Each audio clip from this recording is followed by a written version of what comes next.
The solar energy came to divide even more. People from the same block started to get separated. It was like this new electricity wanted to make people isolated and independent. The blocks started to melt themselves into balls more and more, while people weren't able to look outside their own ball anymore. Earth was now filled by golden balls, losing all the contact between each other, while the earth was turning into a wild sun more and more. Seas of fire were roaring on earth, but one didn't realize that anymore, for they were stuck in their own balls, golden balls, like a strong concentrated energy. Anthony was at peace. He was finally in the silence he so desired, like he finally met the love of his life. For all the pressures and expectations of organizations and governments were slowly strangling him, like he was in the arms of a devastating insect.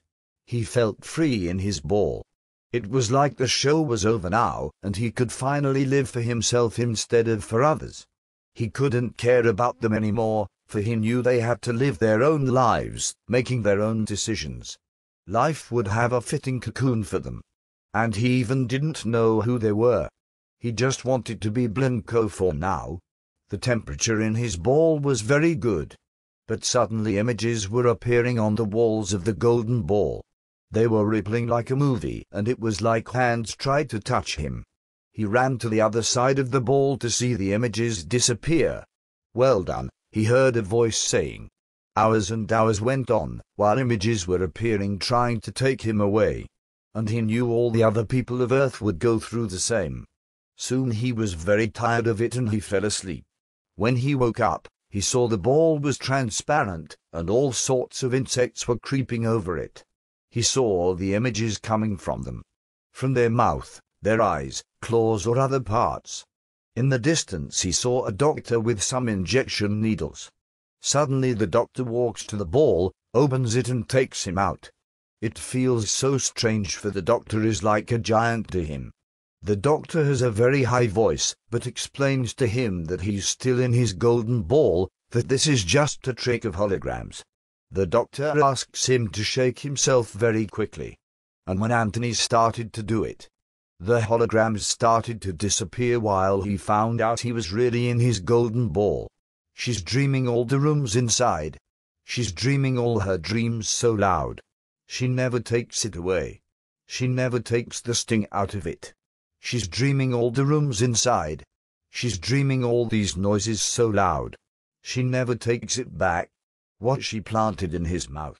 What she planted in his mouth. She's dreaming all the rooms inside. She's dreaming all these dreams so loud. And no one can follow her. And no one can touch her skin. She's on the back of a white rabbit. She and her golden skin. A golden fly.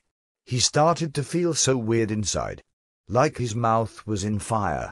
Hearing this strange song, his ball was surrounded by golden pharaohs, pouring golden tea inside the ball. It was like he was drowning in it and he was drinking it, setting his mouth and teeth on fire, while his whole body was boiling. Suddenly he didn't believe in this golden ball anymore. He wanted out of it, for it was like he was in hell, and he knew all what looked like to be out of the ball was also in the ball on the screens. A voice was saying, "You can never say you weren't warned." Anthony thought by himself, "Well, did I do something wrong, that I am in this cursed ball now?" The voice then said, "No, but you were prepared for this, right? You knew you would have to see more tragedies of truth. The point is you were drinking this tea since birth, but you now start to realize it." And then the voice was melting away. It was like he was getting stung by 1,000 of gnats. He realized it was always there, but now he started to realize it. It was like for the first time in his life, he really connected to his body. He could feel his body. He saw an electric eel lying before him, with a body so bright that it blinded everything else. It changed the vibrational structures of the surroundings, and the vague shapes, the emotional responses it brought. All indexes of experience changed, and it was like he could only stare at this enormous being of paralyzing light. It was like it was absorbing him totally. She never takes her dreams again. She lets it sink into you. She never let her household break it again. It's there for you. In eternity. She's riding the white rabbit. She's riding with the golden skin. She's sitting in the golden fly. She's sitting there to let it spin. She never takes her dreams back. She plants it all into you. All these voices too loud, all these sights too bright, paralyzing the rest of you. And Anthony felt like paralyzed, like in a shock, watching this electric eel, watching like he couldn't watch anything else. She was surrounded by purple, in this golden ball, this golden purple, blinding him, deafening him, paralyzing him.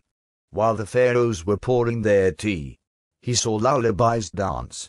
He saw lamentations stand around them, while viewmasters were coming forth. His eyes were like eating the pictures, and these were as honey so sweet.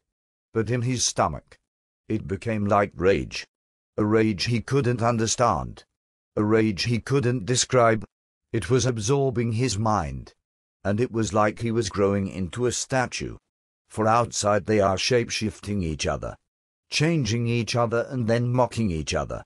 He always felt like it was as if people kick others in the hospital, and then they take pictures of them to mock them. Always changing the shapes, always changing the indexes, always changing the colors, until there wasn't an identity anymore. Only an eaten soul, layer by layer. And they brought the shattered pieces to the beauty queens of the rubbish fields, where the meat could rot even more on their faces. What a strange, strange viewmaster. But now what he saw here was an apocalyptic march of lamentations. Like a book was opening, and the cries of ages were deafening the queens of trash. They lost their own lamentations and lullabies of self-pity, and now they had to appear for the throne of beauty. If you mock something, it will become your child, and it will cry every day louder and louder, until all your lullabies of self-deception have been exploded. If you mock something, it will become your parent, and it will cry every day louder and louder, until all your lamentations of duty denials are quenched. And you will look into the face of a viewmaster, the face of an electric eel.